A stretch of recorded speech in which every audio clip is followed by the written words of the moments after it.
Hey Internet, I'm Dan. And I'm Chaz, and this is Wine is Serious Business episode 295. Thank you, Dan. We got a great show here today. We're interviewing a winemaker, a guy who we've had his wines on the show a few times or a couple times in the past, Joe Swick. Been really kind, sending us emails and messages for about a year now. We've kind of been in touch. Thanks for caring about what we do, and we're excited to talk about. Thanks for being on the show. Yeah. Super pumped to have you here. So, quick way of introduction. Tell us like kind of what started the wine spark with you, and what you're trying to do with Swick Wines. What started the wine spark with me? Well, I'm a Portland native. I'm a fifth generation Oregonian. I wanted to make something that was true to Oregon. I really think that what we grow here in Oregon is really special. Everything we grow, including the grapes. Agreed. And I wanted to make something that really represented the culture, the way of life in the Pacific Northwest, and especially Pinot Noir. We're really lucky to be able to grow Pinot Noir in Oregon. There's only a few pockets in the world where you can do that, and so I think we're really lucky. And That's pretty amazing. Yeah. Cool. And now that we've gone through that, we're going to taste two wines that aren't from Oregon to start with, but it's a little bit of background for what brings you to what you do today and what gets you excited. So what's the first wine? So the first wine is Luis Seabra Granito Cru, and so it's not cru like in the way of like French wines like Premier Cru. Cru from the Latin-based raw, so it's granite soil. Raw granite soil. Okay. That's basically what this label means. This is 100% Albarino, which is the same grape as Albarino from the Rías Baixas region of Spain. This is just on the other side of the river in Portugal. This wine is not really a traditionally made Albarino. Most of the wines in this region are made in the kind of the very simple vino verde way, vino verde, in that they have a little bit of a spritz to them. They're a little bit sweet. Mm-hmm. This is simple wines. Very simple. Well, great with food. Great with food. Yeah. You just quaff them down in the summer. They're like 8% alcohol. Really easy. And I feel like a good entry point for people, like especially Americans, like, oh, I don't like wine, I don't drink wine, right? A little bit of sweet, a little bit of bubbles. It's a good. Yeah. It's a good one. Easy Easy wine, yeah. Luis Seabra, I worked with him at Newport Wines in the Douro Valley, and he was with them for about 10 years. Oh, not 10 years, about 10 years, and then he went off and started Luis Seabra Vinhos, and wanted his original. Before he started with Newport, he worked in the Minho, the Vinho Verde region, and so that makes sense. It seems like quite a departure to go from port to this. So he makes this wine, and then he makes something called Schist Cru, which is the same thing, raw schist soil from the Douro. Sure. So two different wines, a white wine from the Minho, the Vinho Verde region, and then also a white wine from the Douro. And a red wine from the Douro, and the two red wines from the two wines from the Douro are called Schist Cru, and this is the Granite Cru. So, cool. 100% Albarino. Average age on these vines is about 25 years. Northwest facing. Interesting. Okay. Unusual there or typical there? I think it's typical there. Okay. This region reminds me a lot of Oregon, actually, being there. The reason they, I don't know if they call Vinho Verde because of the wine, because it looks like it's green, or actually because of the region is very green. Sure, that makes sense. So, and Oregon is very green. Yeah. But anyways, it's a very, it's probably the most alpine area of Portugal. Awesome. And I mentioned this in messages before we started the show. Like, I've enjoyed some of the cheaper Vinho Verdes before, and was really excited to try like a more like intentional, like really higher end style. And it's really coming through on the nose already. Like, there's a lot of complexity, a lot of citrus, little bit of malolactic on this, or something like I'm getting some richness there too. Yeah. I was sort of getting that too. Yeah, so it's partial malolactic. Okay. Okay. Yep. And But honestly, the richness is nice. yeah. If you blinded me on this it, is not a Chardonnay sort of malolactic at all, right? if you Like, blinded me people on hear it, that and- I'd guess I'd guess white Burgundy, like because Me there's too. definitely that. Okay, good. That Yeah. citrus and that richness, and I'm not experienced enough to differentiate Wow. between the different white grapes. Yeah, I would have never thought that, but you say that, and I could totally see it, like a village level white Burgundy One more. or something. I'm really yeah. digging it. Yeah. Yeah. Yeah, to me, this tasting this blind, I would think it was a white Burgundy from maybe a riper vintage, Yeah. maybe from the Macon. Sure. It's a little bit different than it's similar to white Burgundy in that he uses more of a traditional style. He does a partial malolactic fermentation, but he uses oval wood vats. They're 1,000, 2,000 liters, and they're similar to what they use, I think, in Austria. I know Sure. they use them in Bandol for Mourvedres, like Domaine Tempier. Oh, okay. They Yeah. use those for, I think, their white wine and their red wines, and so they're these oval wood vats, and so he ages this wine in those, and It's good. This is solid. I love white This wine. is aging. really Yeah, delicious. yeah. Wow. Like texturally, this is fantastic. It sort of almost even has like a viscosity that you would get in some other whites, like Marsan Roussan. Like it's got like just a little bit of that viscosity. But just the balance of acid to the fruit intensity is really nice here. Great little floral note, along with very integrated citrus. Like, what year is this? I can't believe it's this young, man. This is special. Yeah, This is really and good. this is and I was also surprised to hear you can buy this retail in Portland right now. you can, but he only made 400 cases of it. Okay. And so What's the price? $43. Okay, totally. Okay, that makes sense. It tastes like it too, and I know a lot of people would jump at spending that much for a Portuguese white. Or Albarino, for that Yeah, matter. but honestly, like you could pour this blind in a lineup of $50 white Burgundies, and it'd be better It'd be than fine. it'd be in the middle of the pack at least, if not more. This is really great, great texture, great complexity. Great, yeah. Yeah, this is serious wine from this region. So you worked with him before he started this project. Yes. What of his like philosophy or ideas or things that you talked about with him you think show through in this wine, or like how do you connect this to his philosophy? Well, Luis Luis is different than a lot of Portuguese winemakers in that he has a worldly palate. He's tasted Grand Cru Burgundy, he's tasted Romani Conti, he's tasted, he's tasted a lot of Italy. And a lot of Portuguese winemakers, they don't really taste outside their region. I think that's a challenge globally. Like a lot of places have that struggle. Yeah. It's just a traditional country. Yeah. And they're very set in their own regions. Luis has been able to taste a lot of different wines, and so I think that's one of the big one of the things that can make you a good winemaker is when you go out and taste a lot of different wines.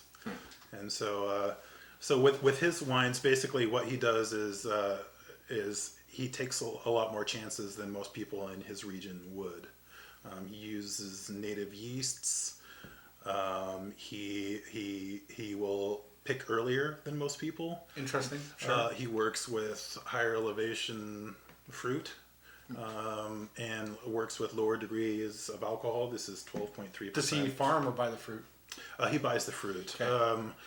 In Portugal, especially in well, this isn't the Douro, but they usually the plots of land or the vineyards are like an acre or a half acre, and it's just owned by a family. And Right. so, Like it has been for a couple hundred years, right? yeah. So it's very traditional.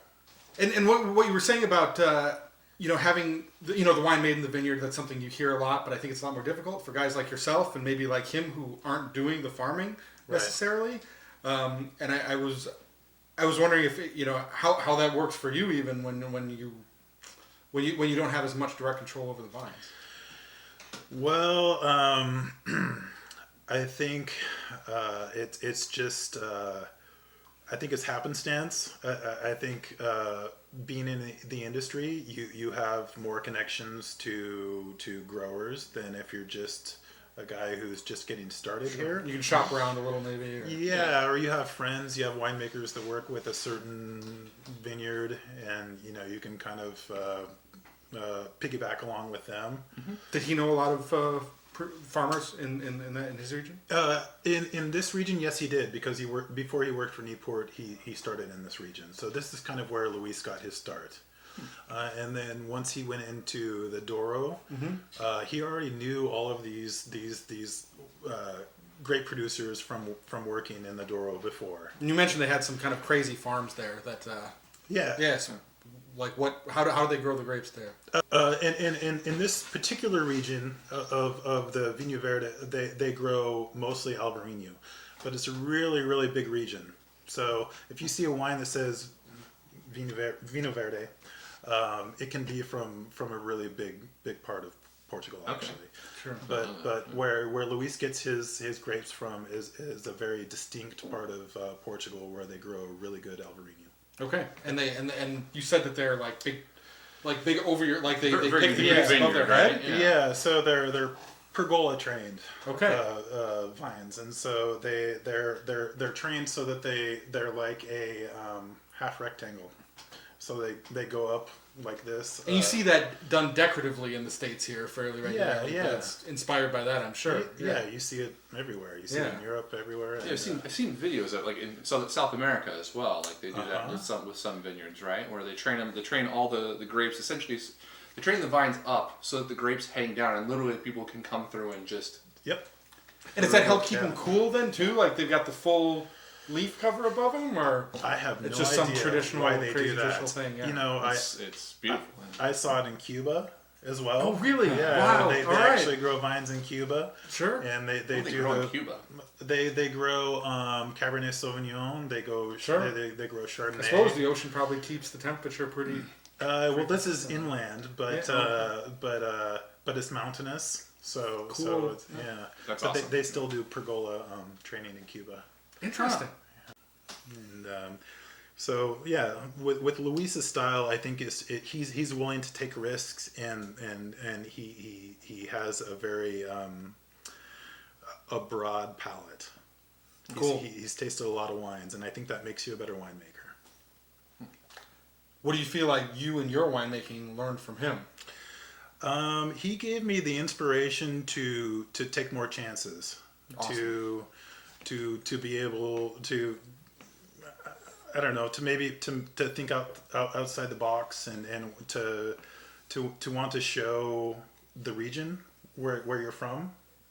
That's probably one of the biggest things that I picked up from Luis. And we were talking about that beforehand. One of the things that really struck me about Joe as I got to know him and kind of reading a few things online is he has traveled so many places in the world, and he agreed that really has inspired like the ability to make good wine through maybe less popular or less conventional methods, right? You're able to take risks, and it works out for many people in many different places. Mm-hmm. And I've seen a lot of different winemaking styles, from the most safe to the least, to the most experimental, right? And so draw from that experience. Definitely from very, very conventional to very experimental.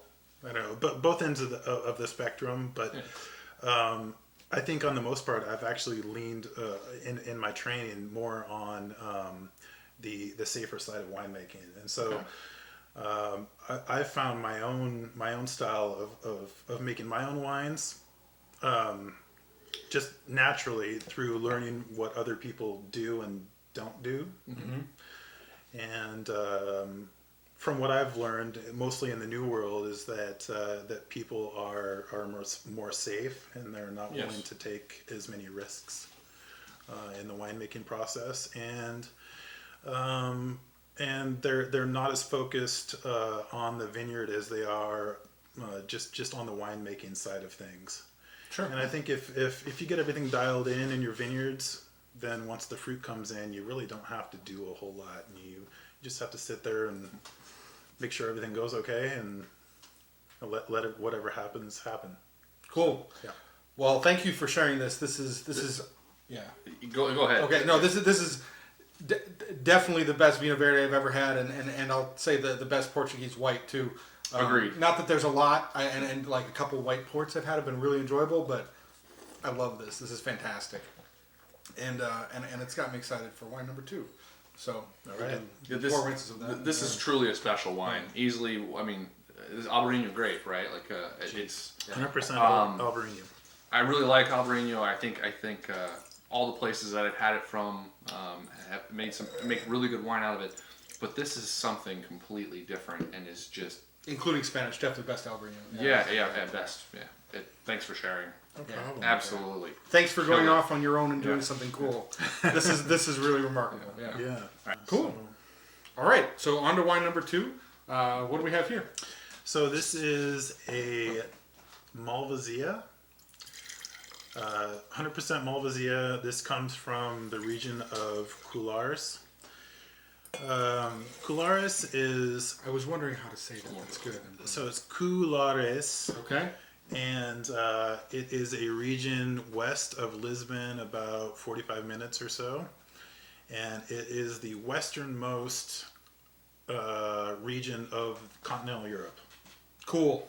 And it's a half mile from the ocean. So when you taste this wine, I think you really can taste the sea breeze. Awesome. Yeah. When the little bit I know about this region, one thing that was really striking to me is that it's like really like sandy soils, like really unique, and that it was never affected by phylloxera because it can't thrive in this crazy soil that's here. Huh. Exactly. So they've got some of the oldest vines in Europe. So right? they have really old vines that are own rooted. Yeah. And they are resistant to phylloxera. And the version of Malvasia is from this region. You know, just like Muscat. Yep. You know, is from. There's different variations of Muscat. Yeah, there's a few Malvasia. There's different Malvasia, Malvasia, and so this is Malvasia de Colares. So this is a special. I didn't know that. Special kind of grape that's only from this region. Cool. And when you see the vines, they grow. There's no trellising, so they grow just out of the sand onto the sand. It's like a bush, right? Yeah, onto the bush. sand. Yeah. And there's absolutely. It just looks like I've seen like just a few little green vines so just coming out of the all sand. the work you have to do on the ground for all. Yeah. It's like picking strawberries. Oh, that's hard work. Yeah. Hey. Yeah. Did you work with this guy too? No. Okay. But so this winemaker I know, he's another friend of mine, and he actually makes Pinot Noir in this region as well. So Cool. something really How's that turn kind of out? cool. It was really good. Huh. It was really good. Wow. And he did it in the traditional Portuguese way, which is in a lagar. And a lagar is a concrete vat that's Alright. square, and it's like a kiddie pool, Sure. you know. And it's square I don't know, like a cement square kiddie pool. cement kiddie pool. It's like 10 by 10, Okay. and you get some of your But how friends. deep? It's Like 2 feet deep? about your thigh 2 feet? deep. Okay. So Wow. yeah, three feet deep. 3-ish. And Yeah. just get in there, put on some shorts, and go ham. Put on some shorts, and you put your arms on your friends, and you go through and you cut the grapes with your feet. And Yeah. so you're stomping, and you're going through, and you do one pass this way, and then you go back and you do one pass this way, and then you turn around and you do that back and forth for hours on end, listening to Portuguese music and drinking. Hang out with your buddies. Yeah, Right. a Yeah. beer, a Yeah. bit of wine. Yeah, Good it's deal. great. And so that's kind of the traditional way of making Portuguese wines, and that's how he makes. Well, that's the traditional way to make it in the Douro when you make port wines is that way, and he did it with his Pinot Noir. That has nothing to do with this wine, but he is the winemaker for this winery. This is 2008. Yeah, it's a bit older. 2008. Oh, that makes sense. It Yeah, shows. the nose too. shows. Yeah, it shows on the nose and the palate, or the palate less so with the nose for sure. 100% Malvasia from the Colares region. This winery makes Yeah, try that thing. Off camera pour. This happens regularly. That's one of those nights. Yeah. The adega is responsible for making nearly almost all of the wine in the region, and then they sell the wine to other winemakers who put it in their bottle and put their own label on it. So Weird. So yeah, I mean, just to make sure that all of the wine, there's a lot of laws, and to make sure that all of the grapes that come from Colares go into this winery. Okay. So Interesting. Wow. Yeah. a little bit of skin contact on this, aged in really big wood vats. And it smells like I'm getting a little bit of like raw honey on it, not in the sense of the sweetness, but like in the kind of like that floral pollen-y scent, and a little bit of the age is showing through. Is there a little bit of that oxidative scent on the young wines, or is that just a factor of the age here? I think it's a factor of the age. I think it happens pretty soon after it starts aging. I think you get this characteristic maybe 3 or 4 years after it starts to evolve in the bottle. When it's younger, it shows a little bit more of a citrusy kind of character. But these wines age indefinitely. These wines age for a long time. Cool. Is this wine a sweet wine at all? No. Okay, because it's kind of crazy. The nose, it smells like a sweet wine. Like it smells like this should almost be a dessert wine. From the sense of like the strong honey components, I almost get sort of like a, I hate to say it, but it's almost like the yellow like lifesaver sort of thing. Like there's a little bit of like sweet candy sort of aroma to it, but there's like an herbal and a floral sense to it. It's also really nice. But yeah, on the palate, you're right. It does end completely dry, bone dry. So, but you would know better than I would if there was any residual sugar on this. No, it's bone dry. It's a crazy wine. The citrus flavors you were talking about definitely come through on the palate. Yeah. It's a lot more like lemon lime zest that really sits really light and forward on the palate. A little bit of that like age showing through, a little bit of oxidative character lower on the palate. That lingers, but provides a good sense of complexity and a good floral character. Really lingers for a long time, I think. Great acid too. Big thing I get is lanolin and beeswax. The beeswax right there. That makes so much more sense, because I was like, waxy, but that sounds like a crappy thing to say, because it's not like chewing on a candle. But beeswax, where you've got that floral character to it, a little more aromatic, that makes, And there's a Bee little bit pollen of sort of bee flavor. pollen, yeah. There on the palate there, you still get the salinity, the sea salt. Yes, And that's just like the thing that I love. I think even more than red wines from Portugal is the white wines from Portugal. Especially the white wines that are closer to the ocean. It's just that they taste like salt and rocks and minerals and sea breeze, and I love that. It's really cool, and I've never had anything like it either. I feel like No, again, this in is- a blind tasting, again, like this totally stands on its own. So, I would never know what this was in a blind tasting ever. I would be like completely stunned. But I love hearing you talk about it, because the salinity. While I don't have a lot of experience with it, I don't know if I'd go there on my own. But when you say it, I'm like, oh yeah, that's really evident. Right. Yeah. And the mineral, the sort of like mineral stoniness for sure on the finish. You know, it's there. Yeah. So Very cool wine. So same two questions, like what do you love about what he does, and then how does that inspire what you do or want to do? Sure. Again, it goes back to tradition. The winemaker for the adega is Francisco, and he is a guy I've met a couple times and just really hit it off with. And Portuguese wines are so much more about just the grape variety, and they're about the culture, they're about the place. That's the thing that really rings true with me with Portuguese wines is that they're so traditional and they're so authentic, and that you taste it in those wines. And it's just like the same reason I think maybe some people get off on Burgundy, the terroir. Yeah, definitely, sure. Yeah. But at 1/10 the price, it's great. But it's just so true, and you taste so much more than you really taste the Colares, or when you taste a Dao, or when you taste Douro or a Bairrada, or Portuguese wines are just they're very true to place, and that's just what I love about Portuguese wines, And so as it relates to my winemaking, I'm trying to show the Pacific Northwest is truly as authentically as I can with my wines. And so as someone who my blood is ingrained here in the Pacific Northwest, and I'm just trying to show what we do here as raw as possible. Awesome. Without Awesome. any, And we'll get into Which is that. somewhat rare too. Like you're showing some love for the gorge that you don't Yeah. hear a lot of in the Willamette Valley, which I Yeah. think definitely ties into what we were just talking about. So next up, let's taste some Swick wines. Yeah.